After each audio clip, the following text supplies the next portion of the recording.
Dubai அப்படின்னு சொன்னாலே நம்ம மைண்டுக்கு முதல்ல ஞாபகம் வர்றது கடுமையான வெப்பம், தண்ணியே இல்லாத பாலைவன நாடு அப்படிங்கிறது தான். ஆனா இப்போ அதுக்கு அப்படியே ஆப்போசிட்டா மழை அடிச்சு ஓஞ்சிருக்கு. இப்படி நேர்மாறா துபாயில மழை பெய்ய காரணம் என்ன?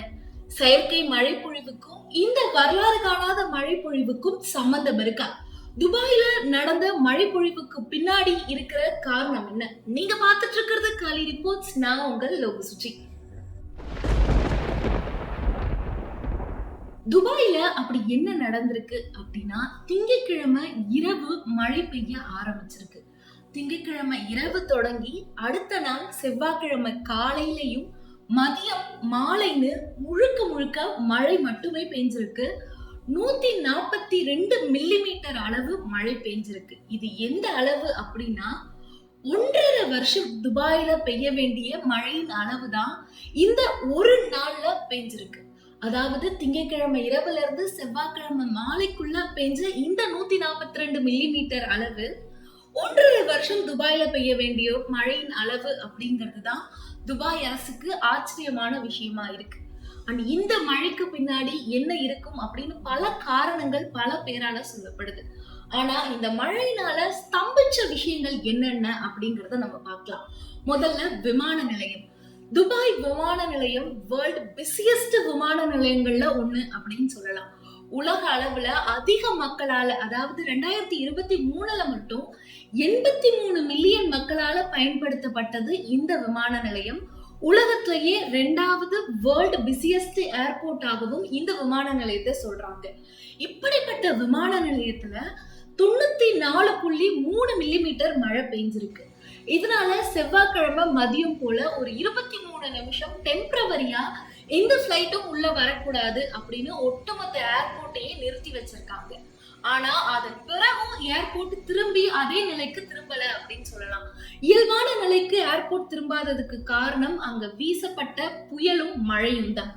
இந்த மழையால இப்ப வரைக்கும் ஏர்போர்ட்டை இயல்பு நிலைக்கு திருப்ப முடியல அப்படின்னு விமான அதிகாரிகளும் குறிப்பா அந்த ஏர்போர்ட்ல இருக்கிறவங்களும் சொல்றாங்க. அண்ட் அந்த ஏர்போர்ட்ல இருந்த ஒரு சில தம்பதிகள் என்ன சொல்லியிருக்காங்க அப்படின்னா, விமான நிலையத்துக்கு இப்ப நடந்தது ஒரு படுகொலை மாதிரி இருக்கு அப்படின்னு அந்த விமான நிலையத்தோட நிலையை பத்தி எக்ஸ்பிளைன் பண்ணியிருக்காங்க. அடுத்ததா துபாயில் இருக்கிற மெட்ரோ நிலையங்கள். மக்கள் அதிகமா பயன்படுத்தக்கூடிய இந்த மெட்ரோ நிலையங்கள் இப்பவும் மக்களால பயன்படுத்தப்படுது. ஆனா மக்கள் எல்லாருமே அங்க தஞ்சம் புகுந்திருக்காங்க. வெள்ளத்தாலையும் மழையாலையும் என்ன பண்றதுன்னு தெரியாம இருந்த மக்கள் மெட்ரோ நிலையங்கள்ல படுத்து தூங்குறதா நமக்கு தகவல் வந்திருக்கு. இந்த மெட்ரோ நிலையங்கள் தான் இப்போ எங்களுக்கு பாதுகாப்பு இடமா இருக்கு அப்படின்னு ஒரு சில மக்களும் தங்களுடைய கருத்துக்களை தெரிவிக்கிறாங்க. அந்த அளவுக்கு மெட்ரோ நிலையங்கள் தான் இப்போ தூங்குறதுக்கான இடமாகவும் பாதுகாப்பிற்கான இடமாகவும் துபாய் மக்களுக்கு இருந்துட்டு இருக்கு. யுஏஇல இருக்கிற எல்லா ஸ்கூல்ஸ்க்குமே இப்போ லீவ் விட்டாச்சு. அது மட்டும் இல்ல, அங்க ஒர்க் பண்றவங்க, அங்க இருக்கிற ஸ்டாஃப்ஸ் எல்லாரையுமே வீட்ல இருந்தே ஒர்க் பண்ண சொல்லி இருக்காங்க. திங்கட்கிழமை இரவு தொடங்கின மழை செவ்வாய்க்கிழமைக்கு அடுத்து இன்னைக்கு புதன்கிழமைக்கும் விடாம பெய்யறதுனால அடுத்தடுத்து பள்ளிகளுக்கு விடுமுறையும் இந்த மாதிரி ஒர்க் பண்றவங்க எல்லாம் வீட்ல இருந்தே ஒர்க் பண்ணும் அப்படின்னு துபாய் அரசு அறிவிச்சிருக்கு. யுஏஇக்கு பக்கத்து நாடான ஓமன், ஈரான் இந்த மாதிரி நாடுகளும் இந்த மழையால பாதிக்கப்பட்டிருக்கு. அது மட்டும் இல்லாம ஓமன் நாட்டுல இதுவரைக்கும் 18 பேர் இந்த மழைக்கு பலியாகி இருக்காங்க அப்படின்னு தகவல் வெளியாகி இருக்கு. துபாயில வரலாறு காணாத அளவுக்கு பெரிய மழை அப்படின்னு சொல்றதுக்கு காரணம் என்ன அப்படின்னா, துபாயில இந்த மழையோட அளவு அது பதியப்பட்டது எப்போ அப்படின்னா 1949ல இருந்து தான் அதனுடைய சேகரிப்பு, அதாவது மழை எந்த அளவுக்கு பெய்யுது அப்படின்ற அந்த அளவீடுகள்லாம் சேகரிச்சு வைக்க ஆரம்பிச்சிருக்காங்க. அந்த 1949வது வருடத்திற்கு பிறகு அதிக அளவு மழை பெஞ்சது இந்த வாட்டிதான் அப்படின்னு துபாய் அரசு சொல்லுது. அண்ட் ஒட்டு மொத்தமா எவ்வளவு மழை பெஞ்சிருக்கு அப்படின்னா 254.8 மில்லிமீட்டர் அளவுக்கு துபாயில மழை பெஞ்சிருக்கு. ஒரு வருடத்திற்கு துபாயில எவ்வளவு மழை பெய்யும் அப்படின்னா 80 மில்லிமீட்டர் தான் ஒரு வருடத்திற்கே மழை பெய்யுமா. சோ 254.8 மில்லிமீட்டர் அப்படிங்கிறது 80 மில்லிமீட்டர்ல இருந்து எவ்வளவு தூரம் இருக்கு. அதுவும் இது ஒரு நாளைக்கான மழையின் அளவு. நான் 80 மில்லிமீட்டர் அப்படின்னு சொல்றது ஒரு வருடத்திற்கான மழையின் அளவு. இப்படி ஒரு மழையை பார்த்து துபாயே ஸ்தம்பிச்சு போயிருக்கு. முக்கியமா துபாய் அரசு இதை எப்படி எதிர்கொள்றது அப்படின்னு தெரியாம ஆடி போயிருக்காங்கன்னு தான் சொல்லணும். இப்படி மழை பெய்யறதுக்கு காரணம், அதாவது இந்த அளவுக்கு ஒரு வருஷத்துக்கு பெய்ய வேண்டிய மழை 24 மணி நேரத்துல பெய்யறதுக்கு காரணம் துபாய் அரசு தான் அப்படின்னு எல்லாருமே, குறிப்பா வல்லுநர்கள் எல்லாருமே சொல்றாங்க. எப்படின்னா, செயற்கை மழை பொழிவு அப்படின்ற ஒரு விஷயத்த துபாய் கையில எடுத்ததுதான் இதுக்கு காரணம் அப்படின்னு சொல்றாங்க. செயற்கை மழை பொழிவை மேகத்துல ஏற்படுத்தி இந்த இயற்கை நேர்மாறா மாறி இப்படி ஒரு மழை பொழிவை துபாய்க்கு கொடுத்திருக்கு அப்படின்னு ஆராய்ச்சியாளர்கள் பலர் அவங்களுடைய கருத்தை தெரிவிக்கிறாங்க. இன்னொரு பக்கம் சிலர் என்ன சொல்றாங்க அப்படின்னா, உலக வெப்பமயமாதல் அப்படின்ற ஒரு கான்செப்ட் படி இப்போ இந்த இயற்கைக்கு எதிரான ஒரு விஷயம் நடந்திருக்கு. ஒருவேளை உலகம் அழியுதுன்னு சொல்லப்படுறதுக்கு இது ஒரு எடுத்துக்காட்டாகவும் இருக்கலாம் அப்படின்னு ஆராய்ச்சியாளர்கள் பலர் கருத்து தெரிவிக்கிறாங்க. சோ இப்போ செயற்கை மழை பொழிவு அப்படிங்கிறது காரணத்தினாலதான் துபாய் இப்படி ஒரு மழை பொழிவை சந்திச்சிருக்கு அப்படின்னு ஆராய்ச்சியாளர்கள் சொல்றாங்க. அந்த செயற்கை மழை பொழிவு எப்படி நடக்குதுங்கிறத நம்ம பார்க்கலாம். முதல்ல இயற்கையான மழை பொழிவு எப்படின்னு நம்ம எல்லாருக்குமே தெரியும். கடல்ல இருக்கிற நீர் ஆவியாகி மேகத்துக்கு போய் மேகத்துல இருந்து அதன் பிறகு நீரா திருப்பியும் மழையா திருப்பியும் நம்மளுடைய பூமிக்கு வரும். இதுதான் இயற்கையான மழை பொழிவு. இதையே செயற்கையான முறையில எப்படி பண்றாங்க அப்படின்னா, இந்த மழை ஆவியாகி மேகங்களுக்கு போய் இருந்துரும். ஆனா மேகங்கள்ல இருந்து திரும்பவும் மழையா பூமிக்கு வராது.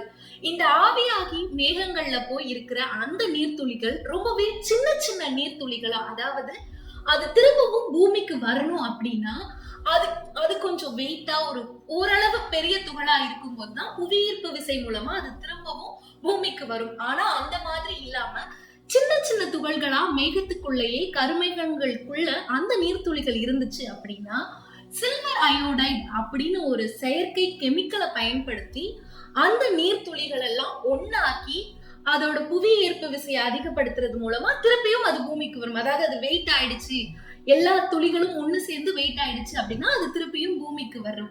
இந்த மாதிரிதான் மழை பொழிவை செயற்கையா ஏற்படுத்துவாங்க. இந்த மாதிரி செயற்கை மழை பொழிவை ஏற்படுத்துறதுக்கு கிளவுட் சீடிங் அப்படின்னு சொல்றாங்க. சோ இதுக்கு பயன்படுத்தக்கூடிய விமானங்களை கிளவுட் சீடிங் பிளைட்ஸ் அப்படின்னு சொல்றாங்க. சோ இந்த கிளவுட் சீடிங் பிளைட்ஸோட ரெக்கைகள்ல நான் ஏற்கனவே சொன்ன சில்வர் அயோடைட அப்படியே ஒரு டியூபா வச்சிருப்பாங்க. சோ அது போய் கரெக்டா எங்கெங்கெல்லாம் அந்த தண்ணீர் கொண்ட கருமேகங்கள் இருக்கோ அந்த இடத்துல போய் கரெக்டா ஓபன் பண்ணி விட்டதுக்கு பிறகு அந்த கெமிக்கல் ரியாக்ஷன் மூலமா அந்த சின்ன சின்ன நீர்த்துளிகள்லாம் ஒன்னா சேர்ந்து மழையா திருப்பி பூமிக்கு வரும். சோ இப்போ இந்த வரலாறு காணாத மழை பொழிவு துபாயில ஏற்பட்டதுக்கும் இந்த கிளவுட் சீடிங்க்கும் என்ன சம்பந்தம் அப்படின்னா, இந்த செயற்கை மழை பொழிவை ஏற்படுத்துற கிளவுட் சீடிங் பிளைட்ஸ் கரெக்டா 6ல இருந்து 7 பிளைட்ஸ் ஒரு 2-3 நாட்களுக்கு முன்னாடி இந்த மிகுந்த கனமழைக்கு முன்னாடி வானத்துல பறந்ததாகவும் அதனாலதான் இப்படி ஒரு மிகப்பெரிய கனமழையை துபாய் எதிர்கொண்டிருக்கு அப்படின்னு ஆராய்ச்சியாளர்கள் தெரிவிக்கிறாங்க.